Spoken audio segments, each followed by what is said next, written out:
What's up guys, Paladin Cross Rider here, and today we've got a deck profile for you with my gold Paladin deck. This deck I really like. It's probably my third favorite deck in Premium right now. So with that out of the way, let's get started. So starter, I use Kerf because V starters are pretty busted in the format, and also it's the starter you have to use for certain superior ride plays. Then for triggers, I run 4 of the Stride Fodder crit and 4 of the Move to Soul crit. This is a very aggro deck, so I try and go crit heavy with this deck. So then next I run 4 draw trigger PGs. You don't really need the Sentinel crits in this deck, but if you want to go more aggro, you can. I just like having the draw in order to see more of my pieces for superior ride plays. And then finally I run 4 heals. I don't run the over trigger in this deck because of the errata with Ultima. So 4 heals wraps up the trigger lineup here. And I do run the new grade 3 heal guardians. For grade 1s, got 1 Gareth. I don't really use the skill ever, I just use it when I go for superior rides. And yeah, just got it as one of. Then I got 3 of this additional angel. This is a new standard card that I play in this deck because it helps you get your pieces back in hand if they go in the damage zone. But also, if you don't have grade 3s in the damage zone and your opponent damage denies you, or you just need an extra card over there, you can use this card, put it into your damage zone, and have a free extra damage to play around with during turns you need it. Then I got 4 of the old Howl. Run this one over the new one because the new one, while it has a good skill and more shield, I prefer having the counter charge and soul charge in this deck because you can eat through both resources super fast. So 4 of this. And then for the last grade 1, I run 2 Din Drain. Pretty good, like I said. You need the counter charge in this deck, and sometimes you have too much soul, not enough counter charge, so you can do that. And then other times, if you have too much soul, you can use 1 and draw an additional card and dig for pieces. For grade 2s, I run 4 Wonder Ezel. This guy, really good card. Can extend plays late game when you're going for multi-attacks. You call it down and you get to call an additional card from hand.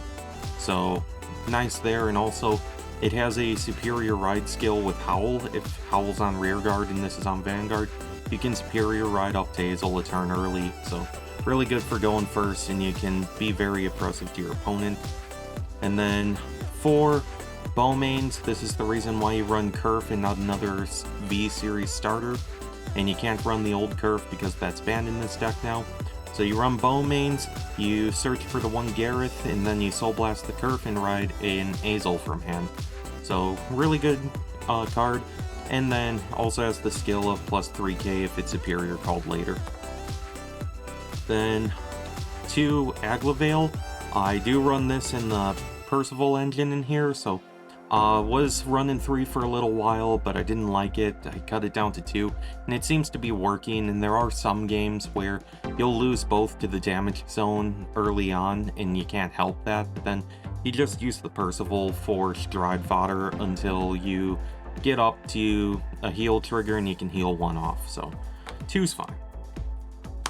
And I got 1 Provisional Angel as well. I almost forget about this guy completely sometimes because he's a 1 of, but during the Ultima turns, if you play this down and you call your entire hand and you use his skill, Counterblast 1, and your opponent can only call 1 Sentinel for the turn, and this card gets 10,000 shield, you're basically telling your opponent that they are probably going to lose that turn because Ultima gets to stack the crits, and this guy making it 1 Sentinel means they're not going to be able to guard most times when you use it. So, good card, great grade 2.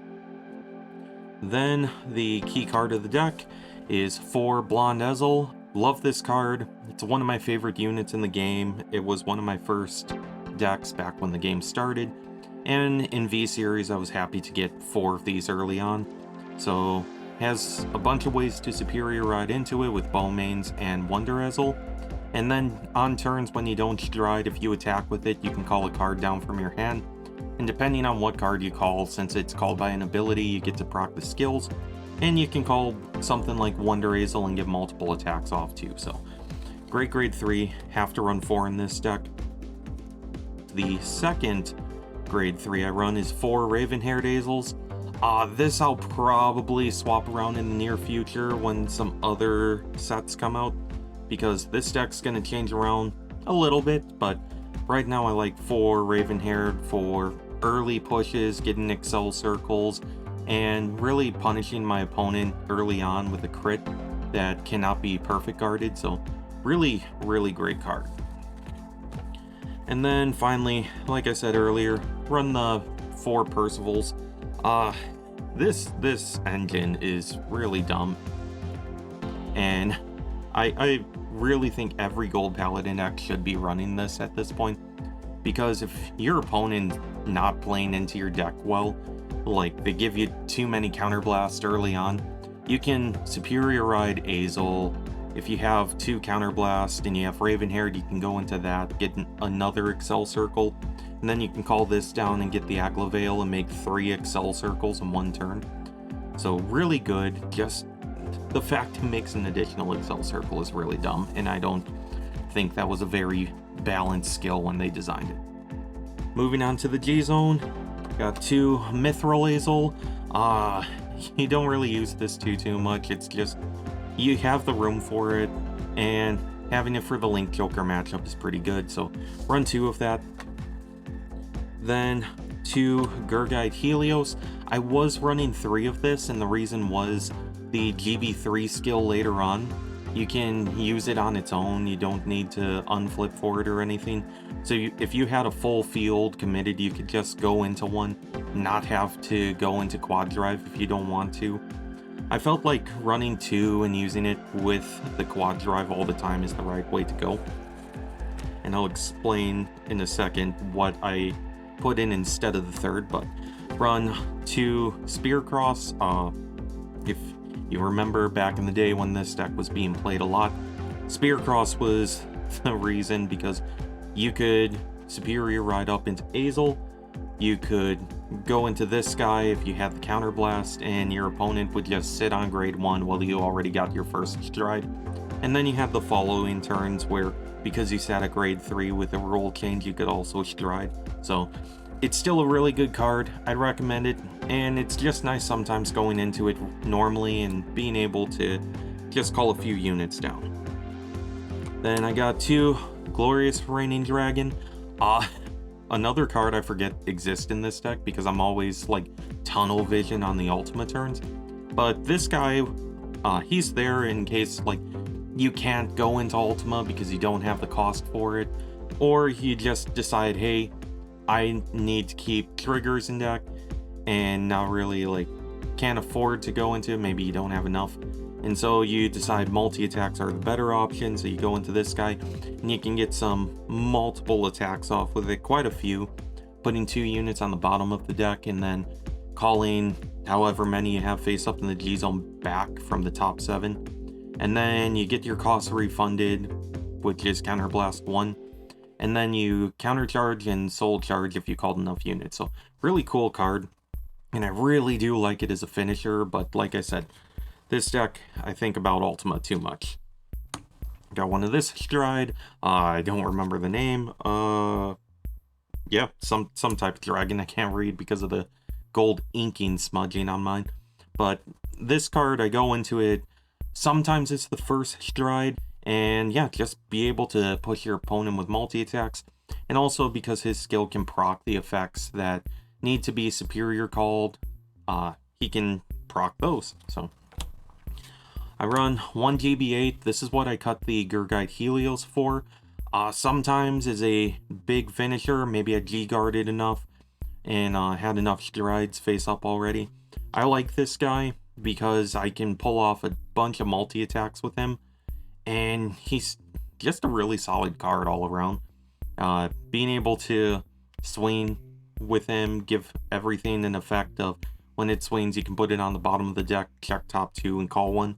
really good. And if you just need that late game push with small numbers, maybe they're sitting at 5 or something, and you can guarantee the win with it, I keep this guy in just because he can sneak that win in.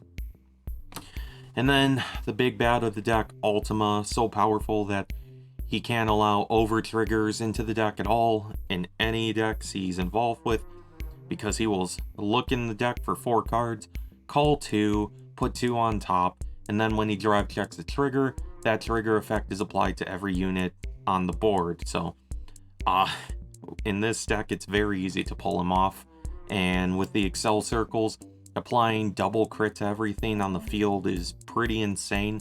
And I value it over the over trigger more, because while the over trigger is really good defensively, offensively I don't feel like this deck needs it too much, because you're able to put in a lot more multi-attacks with this deck than others.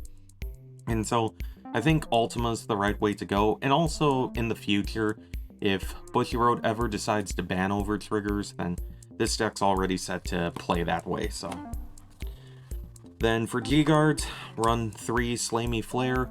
Really pricey G-Guard last time I checked it, not sure if it went down or not.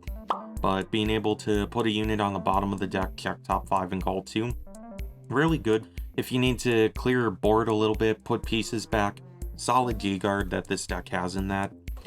And then the final 2 G-Guards, might cut one of these for Dismal, but Elise here, she's okay. She checks top 2 for a unit to call.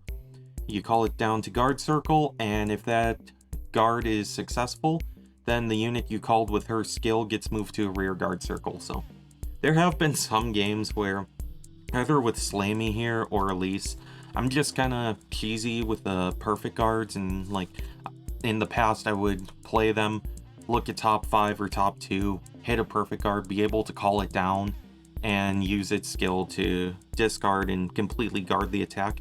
And with this one, that perfect guard gets to move to the field, and if you have another G guard and you can call Slay Me down, you can put the perfect guard back in deck. So really fun interaction there with the 2 of them. So that's gonna be it for the deck profile, guys. Hope you enjoyed it. Like I said, this was one of my favorite decks to pilot in Premium. It's not the best right now because the format is really fast with everything out there, but it's a really fun deck to bring to locals, and sometimes you'll see it at bigger Premium events as well. So anyway, that's going to be it for me today. Thank you so much for watching, and I will catch you guys in the next video.